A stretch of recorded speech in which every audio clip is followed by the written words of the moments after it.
Hello प्यारे बच्चों, आज मैं आपके लिए लेके आया हूँ भारतीय संविधान यूनिट 1।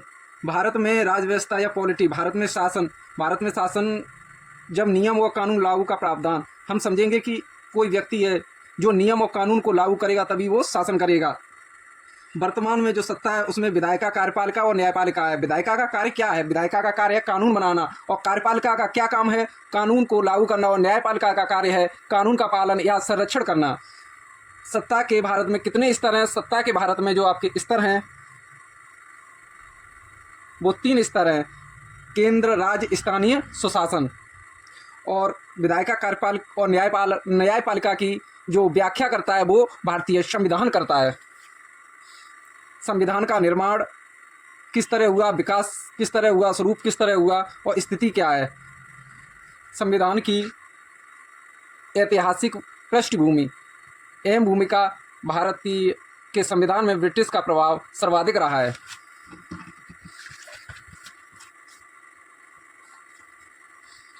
भारत के संविधान का विकास, सर्वाधिक प्रभाव ब्रिटिश का रहा। निर्माण में अहम भूमिका प्रमुख एक्ट की रही है। What is a act? अधिनियम क्या है? निर्देशों का एक पत्र है, ऐसा पत्र जिसमें व्यवस्था बनाने के निर्देश दिए गए हैं। भारत के राजा, सुल्तान, मुगल शासकों के द्वारा जो बोला जाता था वही नियम डायरेक्ट बन जाते थे, उसमें कोई एक्ट नहीं हुआ करता था। 1600 ईस्वी में ब्रिटिश में प्रचलन था व्यापार का। ब्रिटेन में काफ़ी कंपनी, भारत में व्यापार का उद्देश्य था। कई कंपनियां ब्रिटिश शासन से भारत में व्यापार के लिए आदेश मांगती थी, पर ब्रिटिश सरकार उन्हें किस तरह भारत में ये आदेश देती कि भारत में व्यापार करो, क्योंकि उनका ब्रिटिश सरकार की ये भी जिम्मेदारी थी कि यदि ब्रिटिश कंपनी के साथ कोई हानि होती है तो उसकी जिम्मेदार ब्रिटिश सरकार होगी। यदि उन पर कोई हत्या या कोई भी वहाँ कंपनी पर लूटपाट होती है तो वो ब्रिटिश सरकार इतनी कंपनियों को संरक्षण नहीं दे सकती थी। इसलिए उन्होंने एक कंपनी को अधिकार पत्र दिया, जैसे ईस्ट इंडिया कंपनी व्यापार इन इंडिया भारत में व्यापार करने आई। 1765 ईस्वी में उन्होंने व्यापार किया। 1765 से 1858 में व्यापार और प्रशासन दोनों किया। जो कंपनी के द्वारा ईस्ट इंडिया कंपनी ब्रिटिश सरकार निर्देश देती है, वो जो निर्देश देती है उसे ही हम अधिनियम कहते हैं।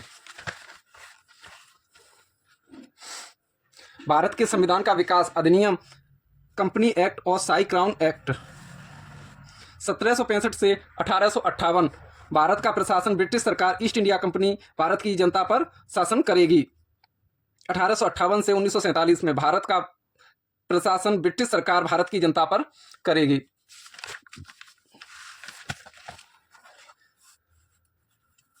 आओ बच्चों, अब आगे हम देखते हैं संविधान कैसे बना। ईस्ट इंडिया कंपनी रूल 1757 से 1858। ब्रिटिश इंडिया 1858 से 1947 में कौन कौन से एक्ट हुए? 1773 का एक्ट, 1781, 1784, 1786, 1793, 1813, 1833, 1853। 1793 से 1853 तक का चार्टर एक्ट कहते हैं। और ब्रिटिश इंडिया के द्वारा जो एक्ट बनाए गए वो 1858, 1861, 1892, 1902, 1919, 1935, 1942, 1946, 1947।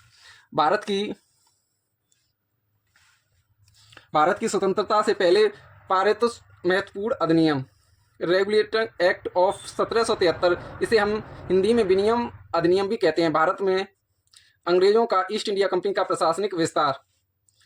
1757 तक व्यापार में 3 कंपनियां जो लगाई गई वो बंगाल, मद्रास और बंबई में, जिसे हम 3 फ्रेंडेसी भी कहते हैं। बंगाल में सर्वाधिक वर्चस्व बंगाल के नवाबों का था।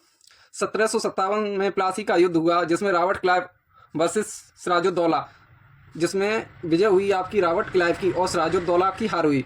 1764 में बक्सर का युद्ध हुआ, जिसमें Hector Munro versus Shuja-ud-Daula, Mir Qasim, Shah Alam, जिसमें हेक्टर मुनरो की विजय हुई और ये तीनों हार जाते हैं। 1765 में इलाहाबाद की संधि हुई, जिसमें बंगाल पर शासन, द्वैध शासन, रॉबर्ट क्लाइव और ईस्ट इंडिया कंपनी। बंगाल का नवाब अन्य मामले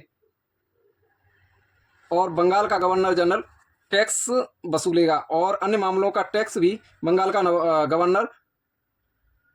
नवाब बंगाल के गवर्नर को देगा।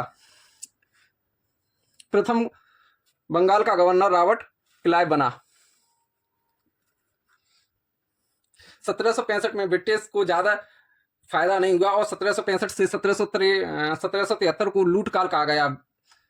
ईस्ट इंडिया कंपनी को बहुत ज्यादा फायदा हुआ नहीं, ईस्ट इंडिया कंपनी को तो बहुत ज्यादा फायदा हुआ और ब्रिटिश सरकार को कोई ज्यादा फायदा नहीं हुआ। सीधे ब्रिटेन जो फायदा है वो नहीं गया। ईस्ट इंडिया कंपनी के लोग भ्रष्टाचारी थे।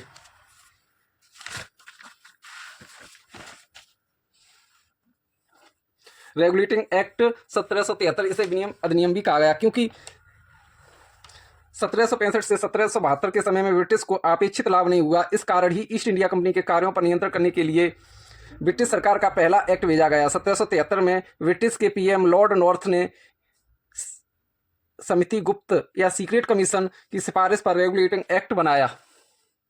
इसका प्रभाव क्या रहा, इसके बारे में जानेंगे। बंगाल के गवर्नर जनरल पद को समाप्त किया गया। नया पद बंगाल का गवर्नर जनरल बार्ने हेस्टिंग्स प्रथम।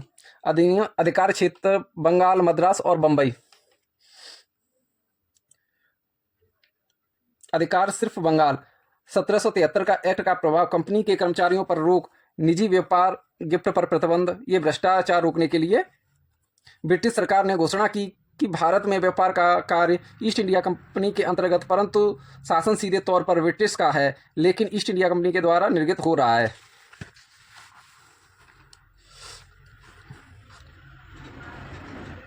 1773 के एक्ट के द्वारा भारत में कार्यकारी परिषद और प्लस न्यायपालिका व्यवस्था का गठन किया गया। 1773 रेगुलेटिंग एक्ट के द्वारा कार्यकारी परिषद का गठन, गवर्नर जनरल कार्यकारी में और 4 सदस्य होंगे और कार्यकारी परिषद के सलाह देने के लिए गवर्नर जनरल के लिए ये गठन किया गया। इसको कानून लागू करेगा ब्रिटिश। 1773 का रेगुलेटिंग एक्ट के द्वारा कलकत्ता में एक सुप्रीम कोर्ट की स्थापना की, जिसका उद्देश्य था कि कंपनी के कामों में विनियम हेतु सभी कंपनी कर्मचारी के लिए थी। कलकत्ता में ये बना 1774 में। संरचना, मुख्य न्यायाधीश कौन थे? एलिजा एम्पे और 3 अन्य न्यायाधीश इसमें और बने। बंगाल का अंतिम गवर्नर जनरल कौन था? अंतिम गवर्नर जनरल बार्ने हेस्टिंग्स था, जो बिहार से बिलोंग करता था, और विलियम बेंटिंक बिहार के भारतीय अंतिम गवर्नर जनरल थे, जो बिहार से बिलोंग करते थे। किस अधिनियम के आधार पर सर्वप्रथम मद्रास और बंबई के गवर्नर को बंगाल के अधीन हुए? 1773।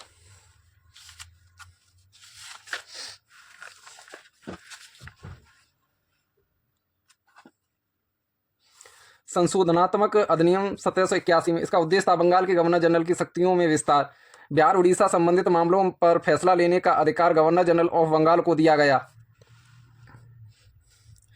गवर्नर जनरल ऑफ बंगाल तथा कार्यकारी परिषद के मामलों की कलकत्ता के सुप्रीम कोर्ट के अधिकार क्षेत्र से बाहर। परिणाम, बार्ने हेस्टिंग के द्वारा क्षमताओं का गलत इस्तेमाल, क्योंकि इससे शक्तियां अधिक हो गईं। 1781 का एक्ट के विरोध में 3 व्यक्ति ने आवाज़ उठाई, नंद किशोर, घसीटा बेगम और नंबर 3 चेतन कुमार। ये तीनों सुप्रीम कोर्ट कलकत्ता में पहुंचे। कलकत्ता का मुख्य न्यायाधीश एलिजा एम्पे थे, जो कि बार्ने हेस्टिंग के फ्रेंड थे, और रिजल्ट क्या निकलता है कि नंद कुमार को फांसी दी गई, और यह भारत में पहली न्यायिक हत्या थी। ब्रिटिश ने हमने शक्तियां अधिक प्रदान कर दी हैं। ब्रिटिश सरकार कहती है कंपनी के व्यापार तथा प्रशासन में विभाजन करने के लिए 1784 में पिट्स इंडिया एक्ट 2 निकाय थे। इसमें बोर्ड ऑफ कंट्रोल ये नियंत्रण मंडल था जो प्रशासन चलाता था, बोर्ड ऑफ डायरेक्ट जो निदेशक मंडल था जो व्यापार चलाता था। गवर्नर जनरल ऑफ बंगाल को व्यापार का अधिकार दिए गए जो प्रशासन कार्य से सुचारू। गवर्नर जनरल ऑफ बंगाल को स्थानीय सरकार खत्म करने की क्षमता।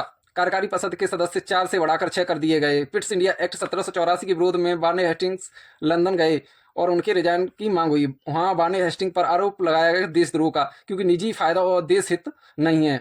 1785 इस पर वक्र के द्वारा महाभियोग चलाया गया। पदस्थ गवर्नर जनरल ऑफ बंगाल के पद से हटा दिया गया। 1785 में समस्या हुई ब्रिटिश को कि गवर्नर जनरल ऑफ बंगाल के पद पर कौन आए।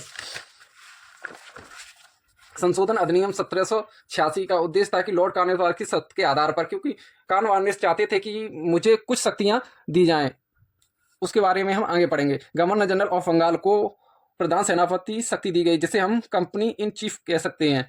1786 से 1793 का पद लॉर्ड कॉर्नवालिस का कहा जाता है। गवर्नर जनरल बंगाल को विशेष परिस्थितियों में कार्यकारी परिषद के निर्णय रद्द करने का अधिकार दिया गया। Thank you.